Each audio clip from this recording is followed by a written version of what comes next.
नमस्कार, मैं आपके साथ कपिल कुड़ेरिया। आशा करता हूँ आप सभी लोग बहुत अच्छे से होंगे। अभी विगत कुछ दिन पहले मेरे पास बहुत सारे स्टूडेंट्स की मैसेज आए कि सर पर्सनालिटी डेवलपमेंट में जो सेकंड ईयर में वोकेशनल सब्जेक्ट लिए थे, सर बहुत अच्छे से पास हुए हैं। जो विद्यार्थी सेकंड ईयर में सभी विषयों में उत्तीर्ण हैं, विशेष रूप से पर्सनालिटी डेवलपमेंट में उत्तीर्ण हैं, उन सभी लोगों को शुभकामनाएं। और किन्हीं कारणों से यदि कोई बच्चा पर्सनालिटी डेवलपमेंट में उत्तीर्ण नहीं हो पाया तो उन्हें चिंता करने की कोई आवश्यकता नहीं है। आप अपनी मेहनत कीजिए।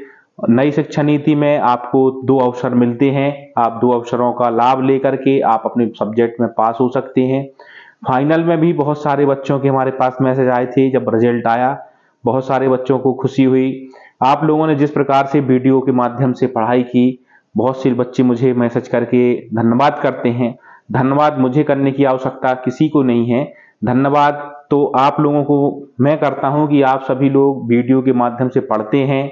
आपको जो दिक्कत होती है आप मुझे एक परिवार का सदस्य मान करके मुझे बताते हैं, और मुझसे जो मदद हो सकती थी या जो हो सकती है मैं उस मदद करने का प्रयास करता हूं। आप सभी विद्यार्थी बहुत अच्छे से पढ़ते हैं। यही मेरे लिए बहुत गर्व की बात है कि हमारे विद्यार्थी अपने जीवन में सफलता के लिए आगे बढ़ रहे हैं। आप ग्रेजुएट जैसे जो विद्यार्थी हमारे में फाइनल कर चुके हैं, वह विद्यार्थी भविष्य में अब आगे बढ़ने के लिए किसी अनेक प्रकार की जो उनके क्षेत्र हैं उन क्षेत्रों में जाएंगे और अपने जीवन में सफल होंगे। उस सफलता में मेरा भी एक अंश मात्र कहीं ना कहीं योगदान होगा। यही मेरे लिए एक प्रेरणा है, मेरे लिए आनंद है, उत्सव है कि मेरे विद्यार्थी अपने जीवन में किसी क्षेत्र विशेष में सफल होंगे। और ऐसे ही जो सेकंड ईयर के बच्चे हैं वह बच्चे अब फाइनल में आने वाले हैं। बच्चे फाइनल में भी मेहनत करेंगे और अपने जीवन को एक साकार रूप देते हुए, अपने लक्ष्य को निर्धारित करते हुए अभी से उस लक्ष्य के लिए लगातार अपना प्रयास करते रहेंगे। और जो बच्चे किन्हीं कारण से, स्वास्थ्य कारण से, पारिवारिक कारणों से या कोई भी अनेक प्रकार के कारण होते हैं जिससे उनकी पढ़ाई में का कोई रुकावट आ गई है या पढ़ नहीं पा रहे हैं या किसी सब्जेक्ट में एटी-केटी है, तो चिंतित होने की आवश्यकता नहीं है। आप अपनी पढ़ाई को लगातार रख सकते हैं, क्योंकि नई शिक्षा नीति आपको 2 अवसर देती है कि आप 2 अवसरों में कि जो जिस विषय में एटी-केटी है आपको उन एटी-केटी को आप पास कर सकते हैं और आपका साल बर्बाद ना होकर के आप अगली जो कक्षा है आपकी उसमें आप प्रवेश ले सकते हैं।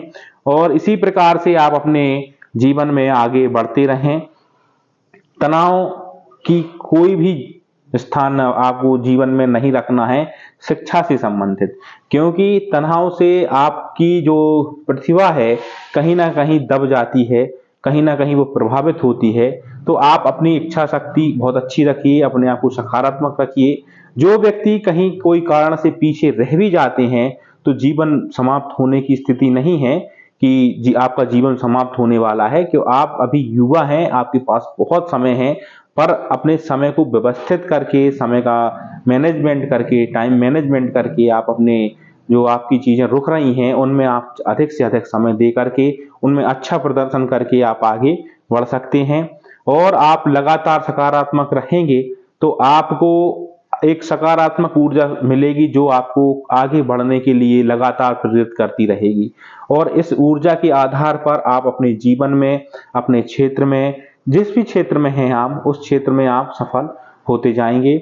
मेरे जो फाइनल के विद्यार्थी हैं उनको बहुत बहुत शुभकामनाएं, और जो मेरे सेकंड ईयर के बच्चे अभी उत्तीर्ण हुए हैं उनको भी बहुत बहुत शुभकामनाएं, आशीर्वाद। बहुत आगे बढ़ें, यही मेरी आप लोगों से अपेक्षाएं हैं। और जो मुझसे हो सकता होगा वो आप मुझे, जैसे आप अभी तक बताते आए हैं, बिल्कुल आप परिवार के सदस्य के रूप में बताते आए हैं, आप मुझे बताएं और मैं यथासंभव उसमें मदद करने का प्रयास करूंगा। और यदि मेरे से भी कोई कमी हो रही हो या मेरे से कोई गलती हो रही हो, कोई चीज छूट रही हो, तो आप मुझे बता सकते हैं, तो हम उसमें काम करके आपको और अच्छा देने का प्रयास करेंगे। आप सभी लोगों का दिन मंगलमय हो। बहुत बहुत शुभकामनाएं, बहुत बहुत आशीर्वाद।